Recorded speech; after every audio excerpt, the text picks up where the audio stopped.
Chapter 15. That day there was a strong south wind, which came burning from the sands of Africa across the Mediterranean. Clouds of fine sand twisted and turned in the air, and got into throat and lungs. Teeth were gritty and eyes inflamed.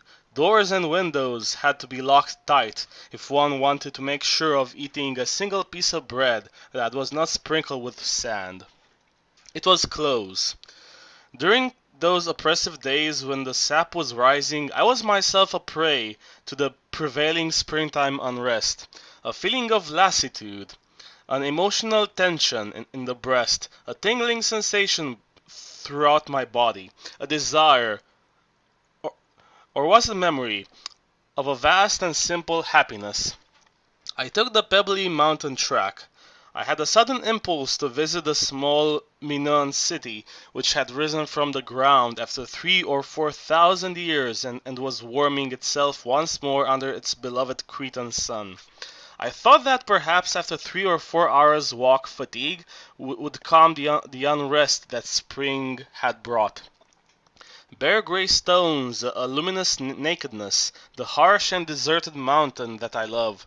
And now, its round yellow eyes staring, blinded by the bright light, had perched on a stone. It was grave, beautiful, full of mystery. I was walking lightly, but its hearing was keen. It took fright, flew up silently among the stones, and disappeared. There was a scent of thyme in the air. The first tender flowers of the yellow gorse were already showing amongst its thorns. When I came in sight of the small ruined city, I stood spellbound. It must have been about noon. The sun's rays were falling perpendicularly and drenching the stone with light. In old ruined cities, this is a dangerous time of day, for the air is filled with cries and the noise of spirits. If a branch cracks, if a lizard darts, if a cloud throws a shadow as it passes overhead, panic seizes you. Every inch of ground you tread is a grave, and you hear the dead groaning. Gradually, my eyes grew accustomed to the bright light. I could now see traces of the hand of man in the ruins. 2 broad roads paved with shining stones. To the left and right of them, narrow tortuous alleys. In the center, the circular agora, or public meeting place, and next to it, with a totally democratic condescension, had been placed the king's palace with its double columns, large stone stairways, and numerous outbuildings. In the heart of the city, the stones were most heavily trodden by the foot of man, and that was where the inner shrine must have been. The great goddess was there, with her huge breasts set wide apart, and her arms wreathed in snakes. Everywhere were small shops, oil presses, forges, and the workshops of joiners and potters. A cleverly designed anthill, well built in a sheltered position, and whence the ants had disappeared thousands of years ago. In one place a craftsman had been carving a jar out of veined stone, but had not had the time to finish it. The chisel had fallen from his hand, to be discovered thousands of years later, lying next to the unfinished work of art. The eternal, vain, stupid question, why, what for, come to poison your heart. The unfinished jar, where the artist's happy and confident inspiration has suddenly been defeated, fills you with bitterness. All at once a little shepherd, tanned by the sun and wearing a fringed handkerchief round his curly hair, stood up on a stone beside the crumbling palace and showed his black knees. "You there, brother!" he shouted. I wanted to be alone, and made believe I had not heard, but the little shepherd began to laugh mockingly. "Ha! Playing deaf, eh? Any cigarettes? Give me one. In this empty hole I get so fed up with life." He dragged out the last words, as there was such misery in them that I felt sorry for him. I had no cigarettes, so I offered him money, But the little shepherd was annoyed. "To hell with money!" he shouted. "What will I do with it? I tell you I'm fed up with everything. I want a cigarette." "I haven't any," I said in despair. "I haven't any." "No cigarettes?" He was beside himself and struck the ground with his crook. "No cigarettes. Well, what have you got in your pockets?" "They're bulging with something." "A book, a handkerchief, paper, a pencil, a penknife," I answered, pulling out one by one the things in my pocket. "Would you like this penknife?"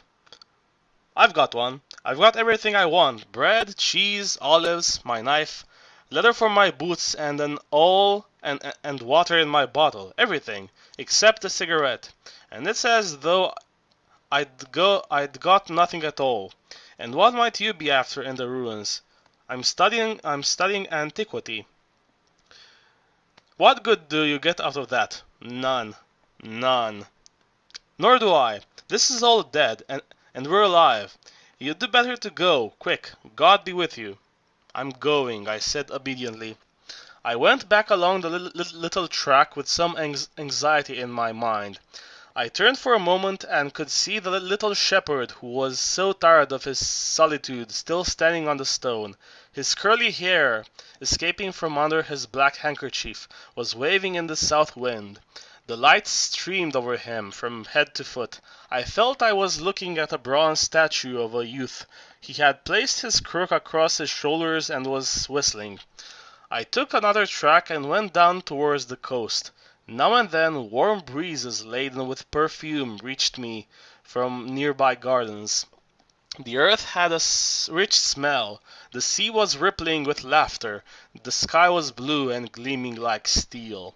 Winter shrivels up the mind and body of man, but then there comes the warmth which swells the breast.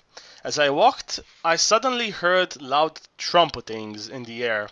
I raised my eyes and saw a marvelous spectacle which had always moved me deeply ever since my childhood. Cranes deploying across the sky in battle order, returning from wintering in a warmer country, and, as legend has it, carrying swallows on their wings and in the deep hollows of their bony bodies. The unfailing rhythm of the seasons, the ever-turning wheel of life, the four facets of the earth which are lit in turn by the sun, the passing of life, all these filled me once more with a feeling of oppression. Once more there sounded within me, together with the crane's cry, the terrible warning that there is only one life for all men, that there is no other, and that all that can be enjoyed must be enjoyed here. In eternity no other chance will be given to us. A mind hearing this pitiless warning, a warning which at the same time is so compassionate, would decide to conquer its weakness and meanness, its laziness and vain hopes, and cling with all its power to every second which flies away forever. Great examples come to your mind, and you see clearly that you are a lost soul. Your life is being frittered away on petty pleasures and pains and trifling talk. Shame, shame, you cry and bite your lips. The cranes had crossed the sky and disappeared to the north, but in my head they continued to fly from one temple to another, uttering their hollow cries. I came to the sea. I was walking rapidly along the edge of the water. How disquieting it is to walk alone by the sea. Each wave, each bird in the sky calls to you and reminds you of your duty. When walking with company you laugh and talk, and cannot hear what the waves and birds are saying. It may be, of course, that they are saying nothing. They watch you passing in a cloud of chatter, and they stop calling. I stretched out on the pebbles and closed my eyes. What is the soul, then? I wondered. And what is the secret connection between the soul and sea, clouds, and perfumes? The soul itself appears to be sea, cloud, and perfume. I rose and started walking again, as if I had come to a decision. What decision? I did not know. Suddenly I heard a voice behind me. "Where are you going, sir, by the grace of God?" to the convent? I turned around. A stocky, robust old man with a handkerchief twisted around his white hair was waving his hand and smiling at me. An old woman walked behind him, and behind her their daughter, a dark-skinned girl with fierce eyes, wearing a white scarf over her head. "The convent?" asked the old man a second time, and suddenly I realized that I had decided to go that way.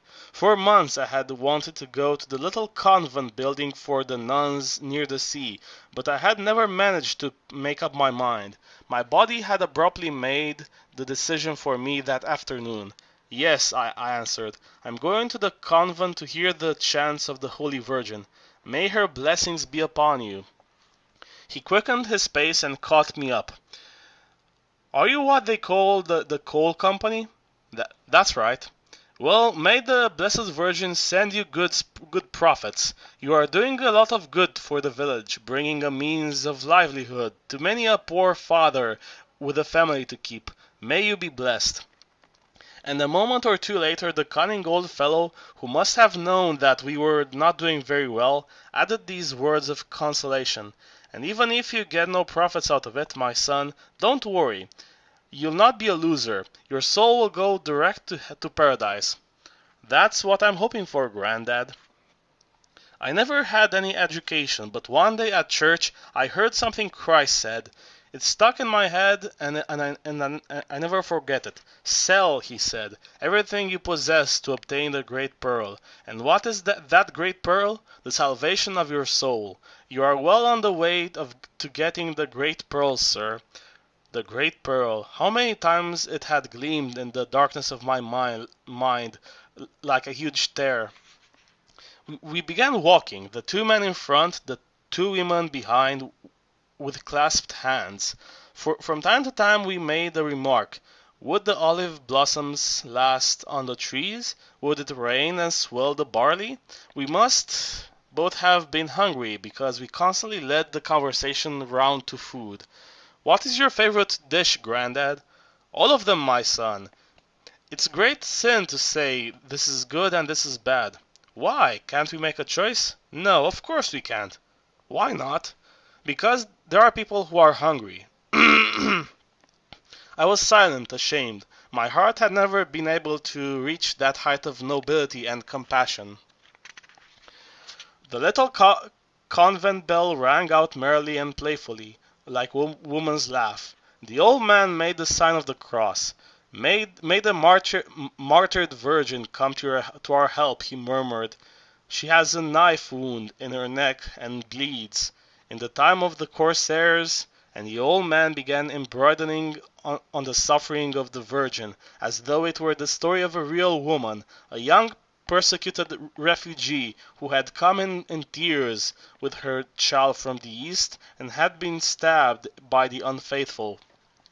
"Once a year real warm blood runs from her wound," the old man went on. I remember a long time ago, on her anniversary, I hadn't yet grown a mustache. People had come down from all the villages in the hills to worship the Virgin. It was the 15th of August. We men slept outside in the yard. The women were inside. And in my sleep I heard the Virgin cry out. I got up in a hurry, ran to her icon, and put my hand on her throat.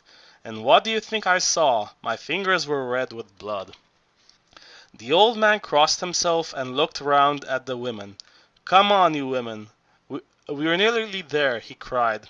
He lowered his voice. "I wasn't married then. I prostrated myself to her holiness, and decided to leave this world of lies and be a monk." He laughed. "Why are you laughing, Granddad?" "Isn't it enough to make you laugh, my son?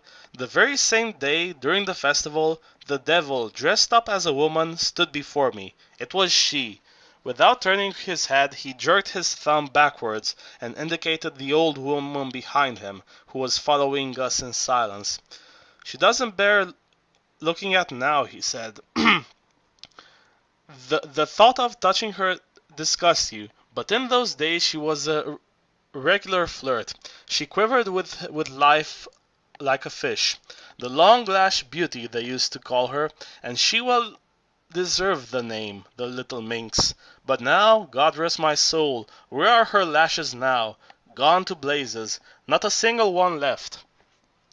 At that moment, just behind us, the old woman made a muffled growl, like a churlish dog on a chain, but she did not say a word.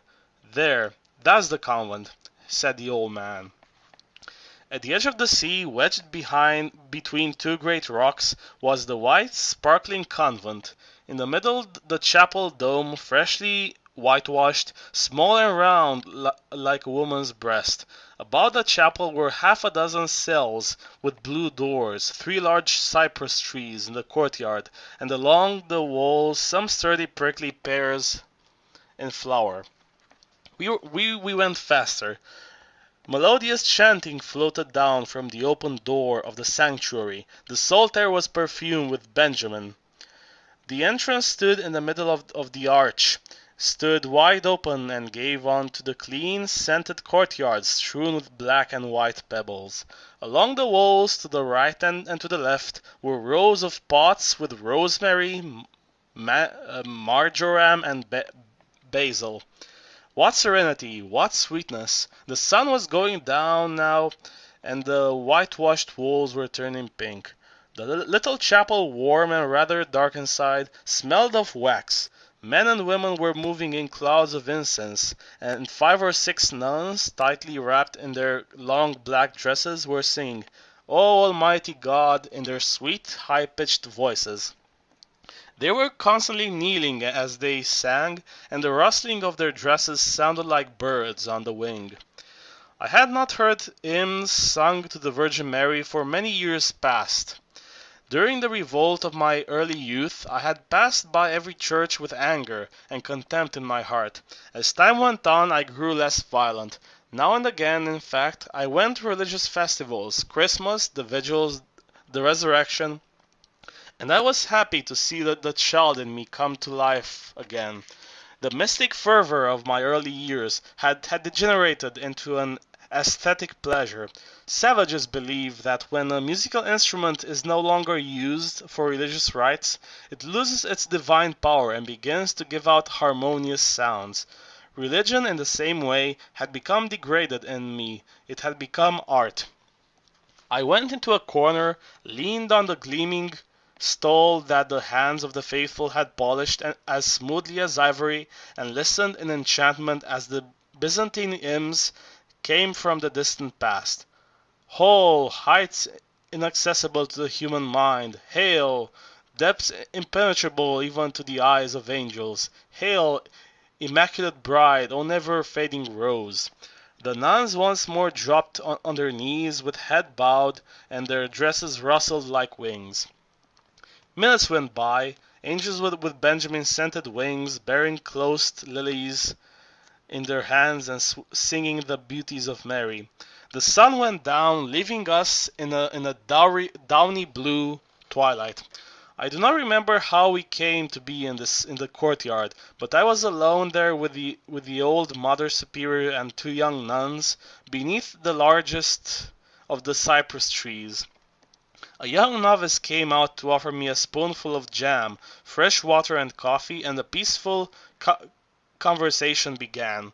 We talked of the miracles wrought by the Virgin Mary, of lignite, of the hens beginning to lay now that it was spring, of Sister Eudoxia, who was epileptic and continually falling down on the floor of the chapel and quivering like a fish, foaming at the mouth and tearing her clothes. She is 35, added the Mother Superior with a sigh. An unhappy age, very difficult. May the Holy Martyred Virgin come to her aid and cure her. In 10 or 15 years she will be cured. 10 or 15 years, I murmured aghast. What are 10 or 15 years? Asked the Mother Superior severely. Think of eternity. I made no answer. I knew that eternity is each minute that passes. I kissed the Mother Superior's hand, a plump white hand smelling of incense, and departed. Night had fallen. Two or three crows were hurrying back to their nests. Owls were coming out of the hollow trees to hunt. Snails, caterpillars, worms, field mice were coming out of the earth to be eaten by the owls. The mysterious snake that devours its own tail enclosed me in its circle. The earth brings life and devours her own children, then bears more and devours them in their turn. I looked about me. It was quite dark. The last of the villagers had gone. No one could see me. I was absolutely alone. I bared my feet and dipped them in the sea. I rolled on the sand. I felt an urge to touch the stones, the water, and the air with my bare body. The Mother Superior had exasperated me with her eternity, and I felt the word fall about me, like a lasso catching a wild horse. I made the leap to try to escape. I felt a desire to press my naked body against the earth and the sea, to feel with certainty that these beloved eph- uh, eph- ephemeral things really existed. You exist, and you alone, I cried in my innermost self. O earth, I am your last born. I am sucking at your breast and will not let go. You do not let me live for more than 1 minute, but that minute turns into a breast and I suck. I shuddered as if I felt I was running the risk of being hurled into that anthropophagous word eternity. I remembered how formerly, when, only a year ago, I had eagerly pondered it with closed eyes and arms apart, wanting to throw myself into it. When I was in the first form at the state school, there was a story in the reading book we used for the second half of the alphabet. A little child had fallen into a well, said the story. There it found a marvelous city, flower gardens, a lake of pure honey, a mountain of rice pudding, and multicolored toys. As I spelled it out, each syllable seemed to take me further into the magic city. Once, at midday, when I had come home from school, I ran into the garden, rushed to the rim of the well beneath the vine arbor, and stood fascinated, staring at the smooth black surface of the water. I soon thought I could see the marvelous city, houses and streets, the children and the vine arbor loaded with grapes. I could hold out no longer. I hung my head down, held out my arms, and kicked against the ground to push myself over the edge. But at that moment my mother noticed me. She screamed, rushed out, and caught me by my waistband, just in time. As a child then, I had almost fallen into the well. When grown up, I nearly fell into the into the word eternity, and into quite a number of other words too: love, hope, country, God. As each word was conquered and left behind, I had the feeling that I had escaped a danger and made some progress. But no, I was only changing words and calling it deliverance. And there I had been, for the last 2 years, hanging over the edge of the word Buddha. But I now feel sure, Zorba be praised, that Buddha will be the last well of all, the last word precipice, and then I shall be delivered forever. Forever? That is what we say each time. I jumped up. I was happy from head to foot. I undressed and plunged into the sea. The joyful waves were frolicking, and I frolicked with them. Tired at last, I came out of the water, let the night wind dry me, and set out again with long easy strides, feeling I had escaped a great danger, and that I had a still tighter grip on the Great Mother's breast.